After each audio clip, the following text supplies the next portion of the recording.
Good morning friends, I hope आप सब बहुत अच्छे से होंगे। दैनिक रोजगार समाचार डेली करंट अफेयर्स के इस सेशन में आप सबका एक बार फिर से हार्दिक स्वागत, खैर मकदम, मोस्ट वेलकम। दोस्तों, उत्तर प्रदेश लोक सेवा आयोग से एक बड़ी अपडेट आ रही है कि उत्तर प्रदेश लोक सेवा आयोग जीडी से असिस्टेंट प्रोफेसर यानी राजकीय महाविद्यालय में असिस्टेंट प्रोफेसर के 356 पदों पर विज्ञापन जारी करने जा रहा है। उसको अधियाचन मिल चुका है। राजकीय महाविद्यालयों में असिस्टेंट प्रोफेसर के 356 पदों पर भर्ती होगी। इन पदों पर भर्ती के लिए उच्च शिक्षा निदेशालय से उत्तर प्रदेश लोक सेवा आयोग यूपीपीएससी को अधियाचन भेजा जा चुका है। आने वाले दिनों में इन पदों पर भर्ती के लिए आयोग से विज्ञापन जारी किया जाएगा। इसके लिए आयोग में प्रक्रिया चल रही है। यूपीपीएससी से राजकीय महाविद्यालयों के लिए कुछ महीने पहले यानी कि कह सकते हैं कि तकरीबन 2 साल कबल 128 असिस्टेंट प्रोफेसरों की भर्ती हुई है। उन चयनितों को कॉलेज आवंटित कर दिया गया है। इस भर्ती के बाद प्रदेश के 171 राजकीय स्नातक व स्नातकोत्तर महाविद्यालयों में असिस्टेंट प्रोफेसर के 745 पद खाली हैं। 745 जो पोस्ट हैं वो इस वक्त में वैकेंट हैं। इसमें से 356 का ही अधियाचन आयोग को भेजा गया है। तो दोस्तों ये याद रखिएगा, 745 जो पद हैं वो खाली हैं और इसके में से कुल मिलाकर के कुल 356 जो पद हैं उसी का अधियाचन आयोग को भेजा गया है। बाकी 389 पदों पर रिक्त पदों की सूचना हाल ही में उच्च शिक्षा निदेशालय को मिली है, इसलिए इसका अधियाचन आयोग को नहीं भेजा गया है। इन रिक्त पदों का भी अधियाचन आने वाले दिनों में भेजा जाएगा, तो पदों की संख्या बढ़ सकती है। या तो ये हो सकता है कि इसी विज्ञापन में जो 356 पदों पर विज्ञापन निकलने जा रहा है, बाकी के जो पद बचते हैं इसके अंदर से 389 वो भी इसी में ऐड किए जा सकते हैं। या फिर ये भी हो सकता है कि 389 पदों का विज्ञापन अलग से आयोग जारी करे। और आगे है, प्रदेश भर में कुल 171 राजकीय महाविद्यालय हैं। इसमें से असिस्टेंट प्रोफेसर के 3160 पद सृजित हैं और 2415 पदों पर तैनाती है। पिछले 1-2 वर्षों में शिक्षकों के सेवानिवृत्त होने से बड़ी संख्या में पद खाली हुए हैं।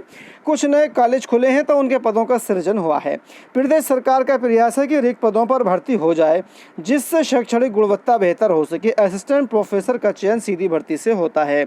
और दोस्तों एक बात और है कि पिछले कुछ दिनों से जो प्रतियोगी छात्र हैं वो असिस्टेंट प्रोफेसर की इस भर्ती परीक्षा में बदलाव की मांग कर रहे हैं। उनका कहना है कि जेआईसी लेक्चरार की तर्ज पर पहले प्री और उसके बाद मेंस, उसके बाद इंटरव्यू हो, या फिर इंटरव्यू ना ही हो, रिटर्न बेस्ड हो।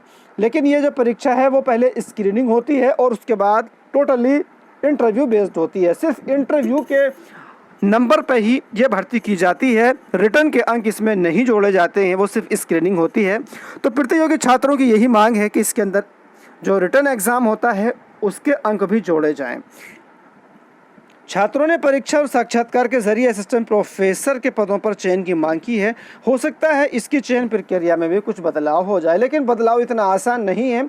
तकरीबन पिछले 4 साल से बदलाव के लिए जो स्क्रीनिंग परीक्षा होती है उसके अंक जोड़ने के लिए शासन को लेटर भेजा गया है, लेकिन शासन ने अभी तक इसकी अनुमति नहीं दी है कि स्क्रीनिंग यानी कि रिटर्न परीक्षा के अंक इसमें जोड़े जाएं। और आगे है दोस्तों एक और बड़ी अपडेट है जो कि केंद्र सरकार से है। केंद्र की मोदी सरकार ने 2018 में आरबीआई से 3 लाख करोड़ रुपये फ्री की रेवड़ियां बांटने के लिए मांगे थे। लोक लुभावने खर्चों के लिए बैंक से, आरबीआई से मोदी सरकार ने 2018 में 3 लाख करोड़ रुपये मांगे थे, लेकिन बाद में इन्होंने किसी तरह से फिर भी आरबीआई से पैसा निकाल लिया था, ये भी आप जानते हैं। तो ये दावा किया गया है केंद्रीय बैंक के पूर्व डिप्टी गवर्नर विरल आचार्य ने। कहा, लोक लुभावन खर्चों की भरपाई के लिए केंद्र सरकार चाहती थी पैसे। तो दोस्तों इन्होंने अपनी एक किताब लिखी है, इसका एक जो मकसद है वो यही, इन्होंने अपनी एक किताब लिखी है। उस किताब का नाम आप याद कर लीजिएगा क्योंकि यह बहुत बवाल करने वाली है।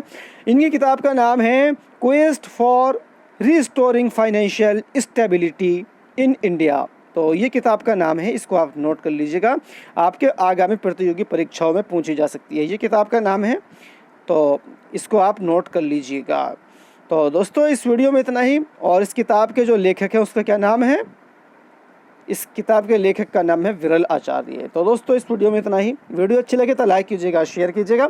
साथ ही साथ इसी तरह की दूसरी अपडेट्स पाने के लिए चैनल को सब्सक्राइब करना ना भूलिएगा। Thank you.